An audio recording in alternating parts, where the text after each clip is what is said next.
Olá, amigos do Releitura. O convidado de hoje é um incansável defensor da cultura brasileira, um virtuoso do piano que já foi apelidado de Pelé dos pianos. Arthur Moreira Lima, seja bem-vindo. Muito obrigado pela presença. É uma honra ter o senhor aqui. É um prazer estar com vocês aqui. E é uma oportunidade de falar com gente que, de outra maneira, não teria oportunidade de fazê-lo, né? Muito obrigado. Eu estava acompanhando aqui a sua passagem de som, o seu ensaio. Piano é uma coisa que exige muito treino, né? Muito minimalismo. Como é que isso se encaixa na sua alma carioca, Arthur? Eu fui criado no Rio de Janeiro, mas eu fui com 19 anos, eu fui para a Europa e lá fiquei 20 anos. Depois vim para o Brasil e fiquei todo o tempo, ia e voltava da Europa, mas de modo que a minha formação profissional é da Europa, né? Eu estudei na França, eu estudei na União Soviética, na França, e morei na Áustria, morei na Espanha. E ultimamente, também no início do século, eu morei em Londres um pouco. Então, eu estou sempre em contato, né? Só que agora, meu projeto de Brasil foi esse negócio de ter um piano pela estrada, que eu fiz em todos os estados do Brasil, dei mais de 600 concertos. Desde 2003, comecei descendo o São Francisco da Nascente à Foz e fiz o Brasil inteiro, todos os estados toquei, e todas as unidades da federação. Então foi uma experiência realmente de contato com o meu povo, com o meu país, com tudo aquilo que a gente só sabe às vezes que existe por livro, né? Você vê, na realidade, é outra coisa, né? É muito bom, é muito bom. Esse projeto ele não acabou, você não voltou aos palcos em definitivo, né? O projeto ele continua em paralelo a esses concertos. Eu sempre continuei com o palco. Não, agora aquele projeto foi encerrado já, até porque eu já estou com 78 anos, então estou fazendo 79 daqui a pouco, esse ano ainda. Então já está na época de... Agora só dou um concerto ou outro, Não parei, não. Estou parando. Que é isso. Foram mais de 2 milhões de pessoas, né, nesse foi. período. Por que a decisão agora de parar? Você acha que esse projeto ele já... É idade, é tudo... Já foi bastante. E eu tenho a impressão que agora nós estamos entrando numa nova era e não sei se isso iria se colocar. E já está ficando muito puxado, até fisicamente para mim, entende? Então, porque é muito trabalho, não é só chegar lá e dar os concertos, é preparar tudo que dá mais trabalho ainda, né? Com a equipe que eu tinha, etc. Tal, e que trabalhou comigo durante anos. Eu fiz esse projeto de 18 anos, 17 anos. Vou explicar para vocês, o projeto era um caminhão que percorria aí, o nome era Um Piano pela Estrada. Percorria o Brasil no caminhão, né? Parava em praças e... aí é que tá, todo mundo pensa que chegou, abriu o caminhão, não. Você tem que pedir licença à prefeitura, claro, tem que marcar, tem para o pessoal ir, né? Então não é feito uma camelotagem normal. Eu sempre me considerei um camelô da cultura, mas nesse tipo de coisa, é um concerto como qualquer, só que é ao ar livre, né? E eu comecei isso quando eu fui vendo que, quando você dá concerto ao ar livre, eu trabalhei com Darcy Ribeiro e com Leonel Brizola. E eu toquei pelo estado do Rio inteiro, mas aí eu ia para aquela cidade tal, aí a cidade tinha que fazer um palco, um negócio, e você já viu o palco feito assim, como é feio? Meu caminhão era muito bonito, poxa, era muito bonito mesmo. É no mesmo nível de um teatro, né? Tinha camarim, tudo. E 2 caminhões, e o outro tinha toda a parte de luz, som, não sei o que, eram 2 caminhões depois no final. Mas a equipe, quando cheguei a viajar, com 16, 17 pessoas de equipe. Então era sensacional, a gente montava um negócio em 1h30, 2 a gente montava. Toda a tua trajetória, ela mistura de forma muito firme a música popular, a cultura popular com a cultura erudita. Que tipo de experiência que você teve aí viajando esse Brasil de conhecer coisa que você não conhecia? Gente que nunca tinha visto, também gente que nunca tinha visto como é um piano, né? Não tinha. Eu toquei em cada cidade que você nem sabe que existe. Mas existe. E as pessoas estão lá, e vão, e gostam. Isso é que eu acho a coisa mais importante. O que você acha que está faltando aqui no Brasil? Você que estudou na União Soviética, estudou na Europa durante mais de 20 anos, morou lá. para que erudito nunca vai ser popular, né? Por isso que tem essa diferenciação, mas Não, para que as mas, pessoas conheçam a música erudita do mesmo jeito que os europeus. Mas não, aqui no Brasil as coisas só dão certo se você tropicalizar um pouco, né? Você pega e tropicaliza e quer dizer, ambienta, né? Então, o Villa-Lobos, por exemplo, ele pegava aqueles temas populares, tá aí, ambientado por Heitor Villa-Lobos. Aí você pega um tema, aí você pega Beethoven, você toca o mesmo texto, mas você tem que falar com o público, você tem que explicar mais ou menos. Também não precisa explicar demais, não. Tem que só dar uma ideia para a pessoa poder até apreciar mais, falar com o público, interagir, né? Agora, a fórmula é você utilizar populares, começando com clássicos, que de tão conhecidos e de tanto sucesso tiveram através dos séculos, já são populares, e populares que são tão importantes que já viraram clássicos. Aí é que é. Perfeito, melhor definição impossível. É isso aí, né? que eu faço. E sempre, pô, claro, você tem que limitar as coisas pelas fronteiras tem que dar acessibilidade. Isso é importantíssimo, né? É como você dá acessibilidade à cadeira de rodas, a idosos, a crianças, a determinados lugares. É a mesma coisa. Um público que nunca viu um espetáculo desse tipo, está vendo ali pela primeira vez, vai, e o que eu acho melhor, e gosta. Por que, apesar de gostar de ir, de comparecer, não se encontra um eco na mídia? São raros os canais de TV, por exemplo, que tem programação de música erudita. A parte da Rádio Cultura, aqui no estado de São Paulo, eu não encontro. Aqui em Santos, por exemplo, não existe nenhuma rádio de música erudita. Como é que se faz as crianças, por exemplo, que estão em idade escolar, essas novas gerações, conhecerem isso para poderem optar? Quando eu era menino, tinha a Rádio Ministério da Educação, mas eu tô vendo que está mudando tudo. Não só mudando o governo, nada disso, não é só isso, não. É o mundo inteiro que está mudando, né? Existe uma mudança. Não é um fenômeno aqui no Brasil, as pessoas, não, né? A influência da internet na vida das pessoas ainda não se definiu, né? Então, passou a ser um fim em vez de ser apenas uma ferramenta, né? Então, isso é que essa convivência precisa ser amadurecida. Não precisa mudar, nem melhorar, não. Precisa amadurecer. Ou seja, você não vai pegar um negócio e ficar 24 horas por dia em cima daquilo.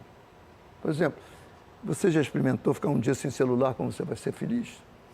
Uma libertação, né? Não, você tem tudo modos em rebos, tudo tem que ter uma dosagem, né? E as pessoas precisam encontrar essa dosagem ideal. Por exemplo, cigarro comum, tabaco. Quando no meu tempo, não fumava, etc. Mas se você fumasse um cigarro por dia, não fazia mal nenhum, mas aí você começa a fumar logo 40. Eu cheguei a fumar 3, 4 maços por dia, são 60, 70 cigarros por dia. Depois, há muitos anos que eu deixei. E assim vai, né?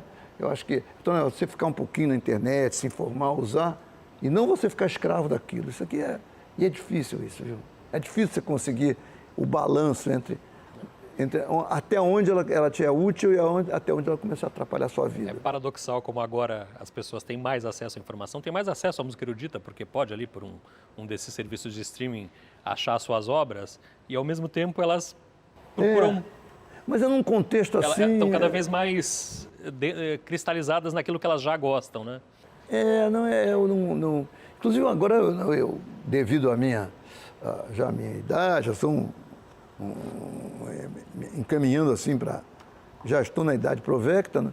Então eu não entendo mais os gostos e a cabeça das pessoas hoje em dia, é totalmente diferente. Então a gente tem que respeitar, prestar atenção, ver se entende, ver se compreende mais do que entende, né? Tem que compreender mais do que entender. Entender, vamos morrer sem entender, mas compreender, né? Diz, não é por causa disso, etc. E vai tocando as coisas, mas tudo está acontecendo de uma maneira muito rápida. E eu vejo que o que hoje era moda, amanhã é obsoleto. Então, a gente vai tocando o bonde assim mesmo, né? Bonde, por exemplo. Ninguém mais sabe o que é bonde.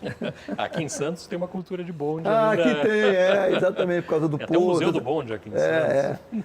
Mas é isso aí. Enfim, mas é um prazer estar aqui, cidade de grande tradição cultural. Né? Já teve muitas vezes em Santos, Arthur? Um punhado de vezes já. Quais são as tuas lembranças da cidade? Na realidade, eu conheci Santos quando era pequeno ainda. Eu morei em Santos uma época. Fiz 4 anos em Santos, eu não me lembro ainda disso. E a cultura da cidade é muito forte. Daqui tinha uma orquestra de câmara boa, tinha um movimento cultural bastante forte, concertos, a sociedade artística. Pois é. Então é uma cidade, né, o Luiz Fernando Veríssimo aqui, pediram para ele dar um slogan para ajudar a Orquestra Sinfônica de Porto Alegre, e ele disse, ele bolou um adesivo para botar nos caras assim: eu sou de uma cidade que tem uma orquestra sinfônica. Isso é Poza Jato, tem orquestra sinfônica. Um diferencial, né? Certo, né? O Releitura vai para um rápido intervalo, a gente volta já.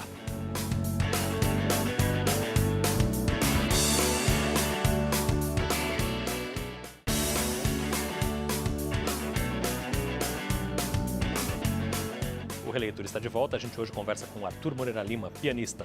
Você falou no primeiro bloco da tua experiência trabalhando com Darcy Ribeiro e com Leonel Brizola no governo do Rio. Você foi secretário adjunto, né? O subsecretário de Cultura. Como é que foi essa experiência? O que ela te trouxe de bom e de ruim? Eu fui adjunto quando o Darcy era secretário. Quando o Darcy era secretário. Depois o professor Edmundo Muniz. E nós fizemos uma série de coisas, sobretudo essas coisas de interior. Quando o doutor Leonel Brizola perguntou se eu queria, eu disse: eu quero, mas quero interior. Porque Rio de Janeiro já tem a prefeitura, já tem tanta coisa, você precisa ir lá. E é todo mundo, qualquer lugar, fica muito agradecido que você se lembre. Uma cidade menor assim. E todas elas têm sua cultura própria. Todas elas têm seu clube de futebol, tem o músico da cidade, tem o poeta da cidade. Isso é muito interessante, você ver essa riqueza da cultura do Brasil, entende? Sobretudo a cultura espontânea e não da cultura massificada. Aí você pega a cultura popular e massifica para ver se ganha dinheiro. Então aí já não fica aquela pureza que é o que a gente, pelo menos, que aprecia a grande arte do mundo inteiro e tal, aprecia isso também, pô. Isso é importantíssimo, porque daí que vem a grande obra artística, vem do povo. Então a tua experiência foi positiva. Tem muita gente que reclama da falta de mobilidade, do emperramento para você conseguir fazer políticas públicas voltadas para a cultura, principalmente, que as verbas são sempre restritas e tal. Tua experiência foi boa. A gente não pode contar com se diz, o pressuposto, como diz os latino-americanos, o pessoal de língua espanhola. A gente não pode contar com quanto vai ter para o ano que vem. Então, não existe planejamento. E isso vem atrapalhando o Brasil, acho que há séculos, né? Essa falta de... Não é que as pessoas não queiram planejar, não, é porque não podem, não dá. Praticamente é impossível. Isso através dos séculos. Eu acho que não está pior nem melhor, foi sempre assim. Então, como é que vai fazer isso? Como é que você sabe quanto vai ter ano que vem? Você viu ontem mesmo, hoje mesmo eu vi que nesse trimestre caiu 2% o PIB. Quando o pessoal não sabia nem o que é PIB, o país ia para frente. Agora começa esse negócio de medir, não sei o quê. Eu vejo até pelo jogo de futebol. Você vê, por exemplo, fulano fazendo camisa 9 e não marca não sei quantos minutos. O cara já entra em campo assim, entende? O peso do mundo nas costas. É uma coisa tão estúpida, entendeu? Essa mania de ficar quantificando tudo, fazendo estatística de tudo. A estatística, como dizia o Nelson Rodrigues, também pode ser muito mentirosa, né?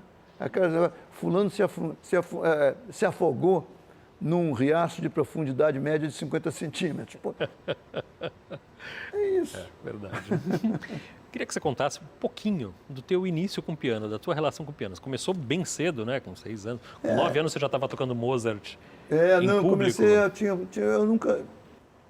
Tinha um piano lá em casa. Eu morava numa casa que tinha sido meus avós. E minha avó tocava piano. Mas minha mãe nunca deixou que eu mexesse no piano. Quando eu botei a mão no piano, já foi para aprender. Esse negócio de ficar... não tem. Sabe? Criança chega no piano e fala... Isso não. Ela abriu o piano, disse, agora aqui, dó. Já foi como formação. E eu acho que isso tem uma grande importância, sabe? Quando você diz, para tocar, eu tenho que saber isso, né? Eu imagino a cabeça que eu tinha 6 anos, a cabeça de uma criança que tinha feito 6 anos. Mas aí eu comecei a estudar. E aí eu demonstrei facilidade, ouvido, não sei o quê, e aí foi indo. Aí depois eu fui para o colégio militar, terminei o colégio militar, ia fazer o Instituto Tecnológico da Aeronáutica, eu era bom de matemática, essas coisas. E tava...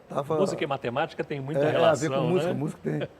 E aí eu ganhei um concurso para uma bolsa de estudo na França, o Juscelino, que era presidente da República, me deu uma bolsa de estudos.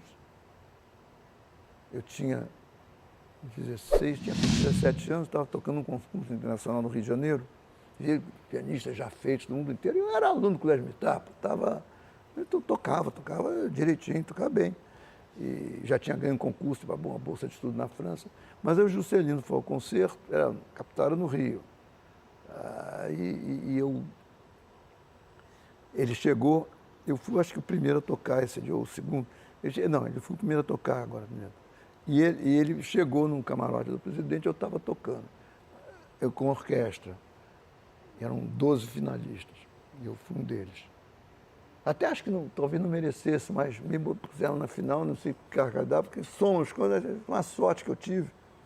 Eu acho, talvez. Poderia não ter me classificado assim como me classifiquei, tudo bem. E aí eu toquei, estudei a beça para a última prova. Aí estava tocando, uns 5 minutos eu estava tocando, o Juscelino chamou o Pascoal Carlos Magno, que trabalhava com ele, disse assim, Pascoal, arranja uma bolsa para esse menino estudar na Europa. Nunca tinha visto ele, nem nada, era uma coisa assim. Tinha uns insights, o JK tinha insights, ele tinha drive, né? Você falou no começo da entrevista que você foi cedo para a Europa e tal, mas como é que foi ir para um conservatório na União Soviética para um carioca? Primeiro fui para a França, morei 2 anos em Paris. Já estudando piano, né? E Já na academia, já no conservatório. Não, com Marguerite Long, que me convidou para estudar lá. Aí de lá depois eu fui estudar na Rússia, em Moscou, no Conservatório Tchaikovsky. Aí fiquei 8 anos lá, depois que eu terminei o curso, quando eu fiz pós-graduação, eu fiquei de assistente da cátedra do meu professor. Então, estava aquele menino do catete ensinando lá. E foi uma experiência definitiva na minha vida. E foi uma parte mais, do ponto de vista profissional, sem dúvida, foi a parte mais importante da minha vida. Depois daí, eu ganhei concurso Chopin, ganhei uma série de prêmios internacionais, depois do próprio concurso Tchaikovsky em Moscou. E isso me facilitou, me abriu a porta de uma carreira internacional, onde eu morava na Europa. E fiquei anos assim, com a mala nas costas, né? E foi uma experiência única, né? Única, realmente. Depois eu vim morar no Brasil, isso já no final dos anos 70, início dos anos 90. Aí ficava ao contrário. Daqui eu ia lá, em vez de lá, eu ia aqui. E foi muito legal, foi muito, muito bom eu tomar de novo conhecimento do meu país. Porque a gente, quando mora longe, a gente recebe as notícias filtradas, as notícias, às vezes, você não sabe como é que está sendo mesmo, né? Parece que o pessoal foi para a rua e não sei o quê. Como é que foi? Você não viu, você não, entende? Você não sentiu, você não conversou com as pessoas, desde a pessoa mais erudita até a pessoa mais simples, para botar o termômetro, saber como é que está o país. E isso, só morando aqui. Aqui na Terra estão jogando futebol. Exatamente. Chegou a pensar em ter outra profissão em algum momento da tua vida? Não, eu cheguei a pensar em ser militar. Militar. Ou eu não queria ser engenheiro de aeronáutica. Hoje em dia deveria estar trabalhando na Embraer, na Boeing, num lugar desse, né? Mas, ou então já não, estarei aposentado com essa idade. Agora, isso aí é bom porque Sabe aquele negócio? Eu não paro com a bebida que me para. É a mesma coisa, entendeu? Eu não paro de trabalhar. É o trabalho que vai me parar um dia. Como é que é o teu dia a dia ainda? Quanto tempo dedicado a estudo? Agora é manter um pouco a forma, às vezes eu fico alguns dias, uma semana sem estudar, aí no outro, aí eu cismo, toco, essa música eu nunca toquei, deixa eu... Então estou tocando para mim mesmo, entendeu? Feito o Robertinho do Recife, não sei se você se lembra desse músico. Sim. Se lembra dele? Eu tive um programa na televisão Manchete, que eu era muito amigo também do Adolfo Bloch, que era um homem de uma extrema sensibilidade. E eu tive um programa que eu estudava música clássica, música popular. Aí eu tenho o Robertinho do Recife tocando a Baquiana de Vila Lobos, entendeu? E aí, entrevistando, eu entrevistava também, pegando na latinha até, entende? E perguntei, ele contando a vida dele, assim, aí eu fiquei um tempo parado, me internei num lugar e fiquei só tocando para Deus. Eu entendo o que ele quis dizer com isso. Poxa, Mas... muito bom, muito bom. Arthur, a gente sempre termina o programa com um bate-bola rápido aqui. Vamos saber uma música erudita. Vamos escolher uma para... Uma música erudita? A tua favorita. Para tocar ou para ouvir, como você quiser. Aí é difícil. Mas uma que te toque mais. Tem. Uma que tenha mais significado para você, que te toque mais. Há algumas músicas que são maravilhosas, né? Mas, sei lá, podia citar umas 20 ou 30 aqui que eu acho definitivas. Chopin é o compositor preferido? Isso é para tocar, né? Mas eu gosto também muito da escola de Tchaikovsky, dos românticos em geral, né? Brahms, Tchaikovsky, os russos, ou seja, e os alemães, né? Schumann, Brahms. Perfeito. Uma música popular. Hein? Uma música popular. Eu não sei já o que é clássico, o que é popular nas músicas mais modernas, mais contemporâneas, né? Mas eu vejo coisas muito bonitas.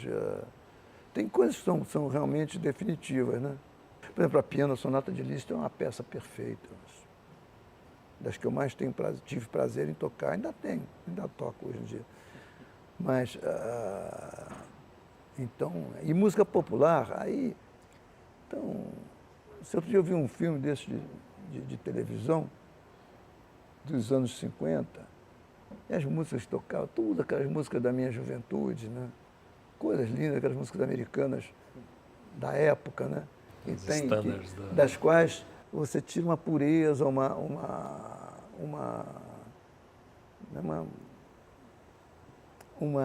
Mesmo naquela fase de desencanto do pós-guerra, ainda tinha uma pureza, né? Ainda guardava Porque tinha esperança, né? O negócio é nunca perdeu a esperança.